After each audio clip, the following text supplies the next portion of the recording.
And welcome back to the channel. In today's video I'm going to show you how to withdraw money from Coinbase Wallet to your bank account.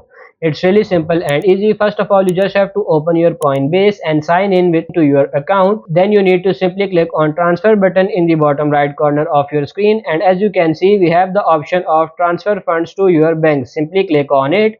Once you click on it, you are going to need to enter the amount that you want to withdraw to your bank account, and then click on transfer to add payment method. So once you click it, you can see there have two options. Either we can go with credit or debit card, or we can simply select our bank account. So once we click there, click on continue and click on verify info if you haven't verified it yet.